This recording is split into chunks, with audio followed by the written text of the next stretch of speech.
Salve maravilhosos! Vamos para a nossa segunda aula da semana, hein? Rapaz, vocês viram o tempo? Será que vocês estão acordadinhos agora para fazer a aula já? Será que já assistiram a primeira, que tem 27 minutos o vídeo? Prof, aí você mata nós! Gente, não tinha como. Eu precisava falar sobre aquele assunto, tinha muito detalhe, tanto é que algumas coisas o prof até passou direto, porque tem videozinho para vocês assistirem lá dentro do resuminho. Então, a gente precisa matar essa unidade aí, o prof deu uma acelerada no passo, tá? Geralmente na quinta-feira o prof faz uma aula ao vivo com vocês, nessa quinta-feira não vai rolar, porque o prof precisa continuar dando conteúdo, e a gente tem que terminar essa apostila, tá? Apostila 2 precisa acabar. Então eu vou gravar a primeira aula de fisiologia vegetal para quinta-feira, beleza? Nessa daqui eu vou tentar dar uma agilizada, agora um pouquinho mais rápido, a gente fala sobre o fruto, fala sobre alguns aspectos da reprodução que a gente não falou quando estudamos os ciclos de vida, e aí a gente já mata essa unidade da apostila, tá bom? E ó, não esqueça de mandar para mim o recado se você mandou bem na prova, caramba. Até agora ninguém me respondeu. Responde ou aqui pelos comentários do vídeo no YouTube, ou pode mandar também nos comentários ali para mim no Google Classroom, tá bom? Mas me manda, eu quero saber se vocês foram bem na prova, se deu tudo certo, se as diquinhas ajudaram. Fechou? Então vamos falar agora sobre outras duas estruturas responsáveis pela reprodução. Na verdade, nós vamos falar do fruto e depois nós vamos falar sobre a reprodução, alguns aspectos de adaptação das angiospermas para a reprodução, beleza? Então segue o prof aí e vamos que vamos. Aê, maravilhosos! Vamos lá, falar agora sobre o fruto e sobre alguns aspectos relacionados à reprodução. Então, pensando nos frutos, os frutos verdadeiros, ó, presta atenção nisso, hein? Os frutos verdadeiros são aqueles que são originados a partir do desenvolvimento da hipertrofia do ovário. Então, aquela estrutura que reveste os óvulos, ela vai hipertrofiar, ela vai se desenvolver e ali ela vai revestir esses óvulos fecundados, certo? No ovário, que vão estar a semente ali dentro e vai formar o fruto que reveste e protege as sementes e o embrião, beleza? Esse é o fruto verdadeiro. O desenvolvimento do ovário está relacionado com um estímulo que ele recebe de hormônios. Mas fiquem tranquilos que nós vamos falar sobre os hormônios daqui a pouco lá na fisiologia vegetal. Então agora é só importante você saber que os frutos verdadeiros são formados a partir do desenvolvimento do ovário, que vai revestir e proteger as sementes que foram formadas ali naquele saco embrionário onde estavam os óvulos, beleza? Esse é o fruto verdadeiro. Todo fruto que é formado a partir de outra parte da planta que não do ovário é um pseudofruto, um fruto falso, porque é formado de outra parte da flor e não do ovário, beleza? Então vamos lá. Lembre-se que ele tem como função proteger a semente e também auxiliar na dispersão dessa semente, que promove aí um maior sucesso reprodutivo nas angiospermas, tá? Fruto, como que é a carinha de um fruto? Do que ele é feito? Quais são as partes do fruto? Então, o fruto ele é formado pelo pericarpo mais a semente. E o pericarpo ele é dividido em três partes: o epicarpo, o mesocarpo e o endocarpo. Vamos dar uma olhadinha nessas três partes aí do pericarpo. Ó. Então, vamos lá. Ó. O epicarpo, a parte mais externa, o mesocarpo, a parte mediana e o endocarpo, a parte mais interna. E olha a sementinha aqui dentro, certo? Aqui no caso do outro fruto, ó, essa daqui é quem, ó? Aqui laranja, aqui quem? Ó, ó, ó. Então aqui você tem um outro frutinho, onde você tem a semente grandona no centro, certo? E aí você tem o pericarpo sendo formado pelo epicarpo, que é a parte mais externa, tá? Que tem também a casca do fruto, o mesocarpo, que é a parte comestível, e o endocarpo, que fica bem pertinho aqui da semente. E depois nós temos o tomatinho. Aqui você tem no tomatinho, ó, ó, a mesma estrutura: epicarpo, mesocarpo e o endocarpo, tá? Em volta aqui com as sementinhas. Beleza?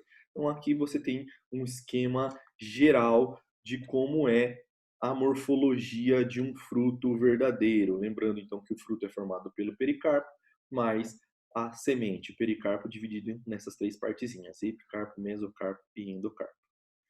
Classificação dos frutos. Como que os frutos podem ser classificados? Então os frutos eles são classificados em frutos carnosos e frutos secos. Os carnosos podem ser do tipo baga. O fruto do tipo baga tem várias sementes bem distintas, fácil de separar do fruto. Isso você enxerga lá no tomate, na uva, na melancia, na laranja, na goiaba, como você pode ver aqui, ó. Você consegue diferenciar uma semente da outra e separar ela do fruto. Nós temos também o fruto carnoso do tipo drupa, que é aquele que tem um caroção, geralmente com uma única semente, como a manga, a azeitona, a ameixa, o pêssego. Então você tem aqui, ó, o pericarpo e no centro a sementinha, tá? Bem desenvolvida, você pode observar e identificar bem ela aí. Depois nós temos os frutos secos. Os frutos secos podem ser classificados em dois tipos também, deiscentes e indeiscentes. Os frutos secos deiscentes são aqueles que se abrem espontaneamente, como o caso da soja, que vocês estão vendo aqui na imagem abaixo, a sojazinha aqui. Então é a vagem ou legume, como a gente tem no feijão, na ervilha, na soja.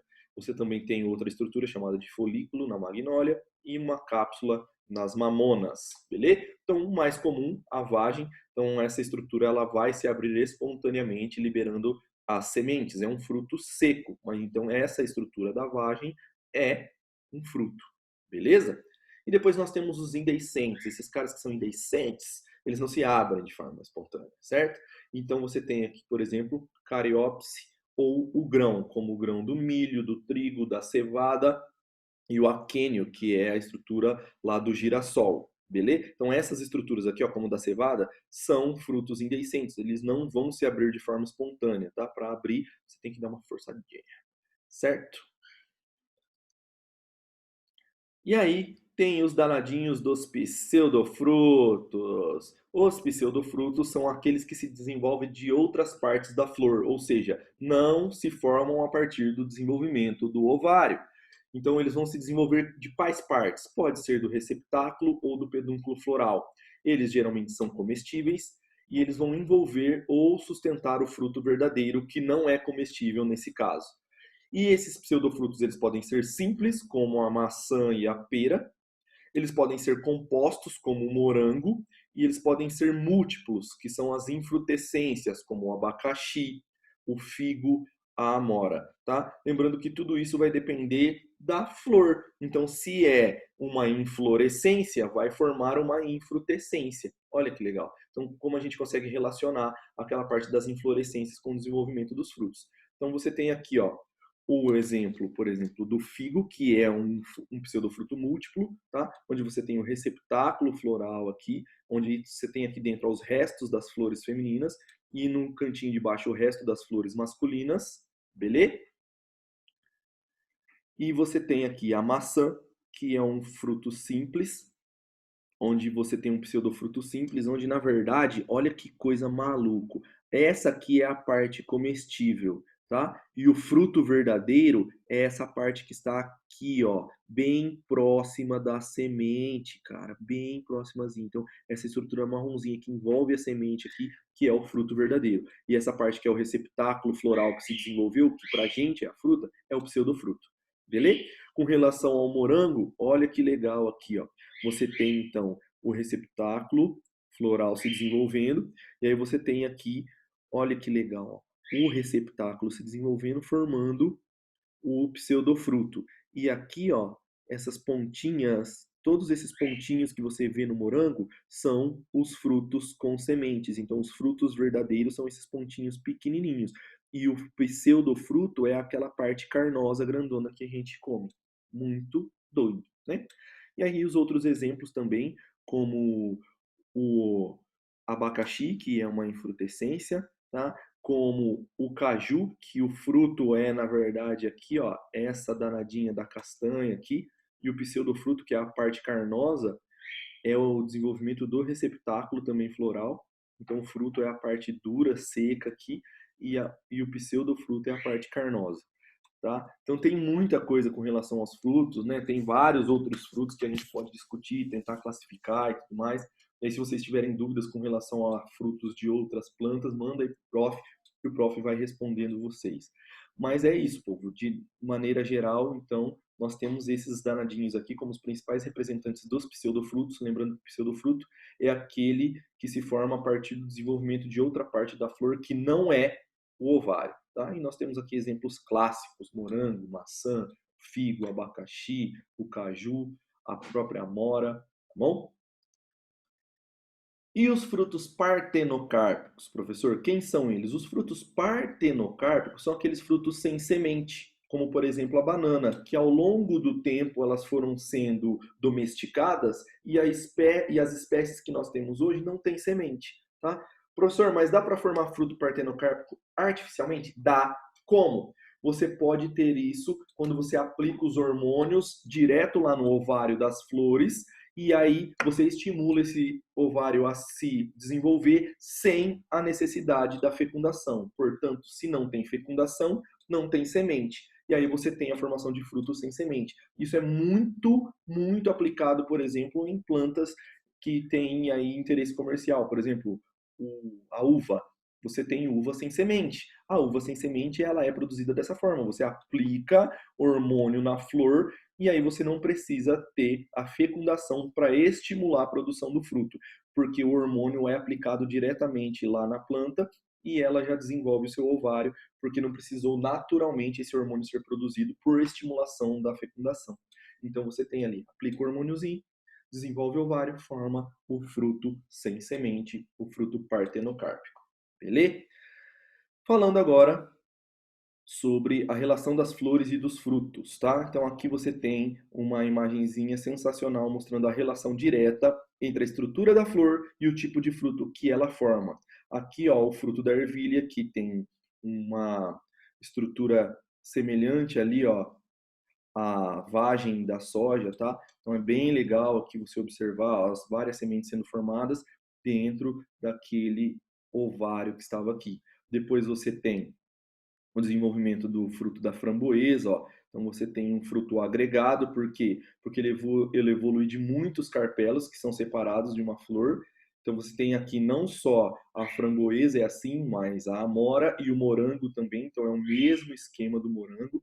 Depois nós temos o fruto múltiplo igual o abacaxi, que vem de uma inflorescência que forma uma infrutescência, beleza? Então como que acontece isso?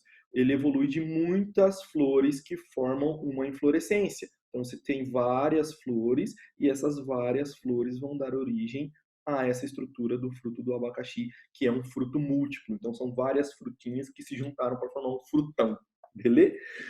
Então lembra que isso aqui, ó, essas estruturas aqui são pseudofrutos, beleza? E aqui também, ó, a maçã, uma outra estrutura que é um pseudofruto, porque o fruto verdadeiro é pequenininho e não é comestível, tá? Então vamos lá, de novo a relação da flor da macieira com a formação do fruto, onde você tem o desenvolvimento do receptáculo floral formando o pseudofruto e o fruto verdadeiro aqui dentro.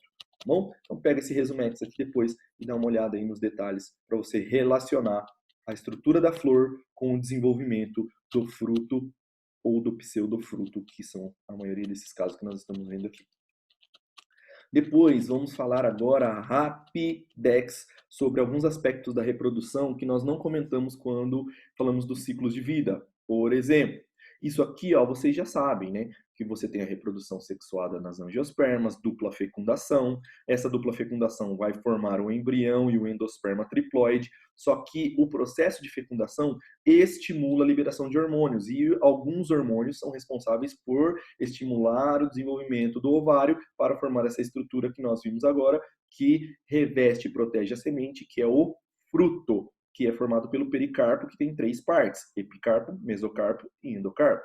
E dentro, a semente. Beleza? Essa é a ideia do ciclo geral de uma angiosperma. Agora, o que o prof queria comentar com vocês?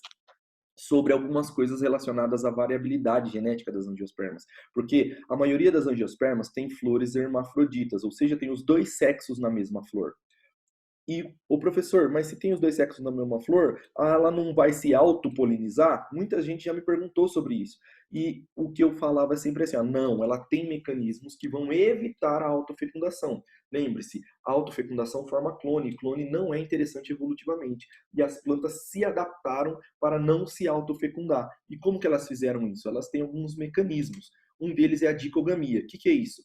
É quando a parte masculina e a parte feminina amadurecem em épocas diferentes do ano. Então, eu tenho a parte feminina madura, produzindo os óvulos, e a parte masculina não está produzindo grão de pólen, e vice-versa, tá? E aí isso evita a autofecundação, beleza?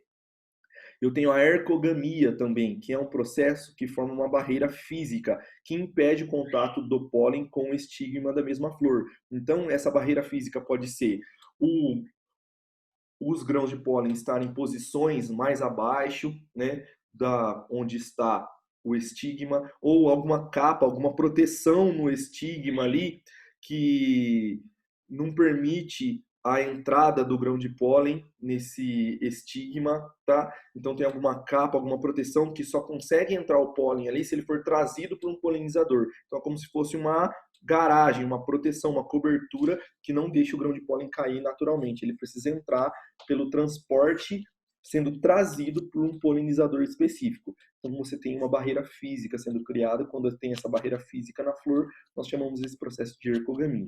E também tem a autoesterilidade, que é quando você tem a incompatibilidade entre pólen e gineceu, ou seja, não acontece a germinação do grão de pólen. Então a planta reconhece que o pólen é dela mesmo, então ela não germina, tá? Não deixa esse grão de pólen germinar. Então, ela reconhece que aquele grão de pólen é dela e aí ela não germina, esse grão de pólen não tem autofecundação.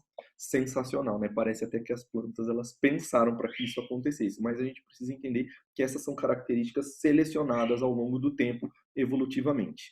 Sensacional, né? Então lembra, ó, dicogamia, ercogamia e autoesterilidade. São 3 mecanismos que não permitem a autofecundação das angiospermas que têm suas flores hermafroditas.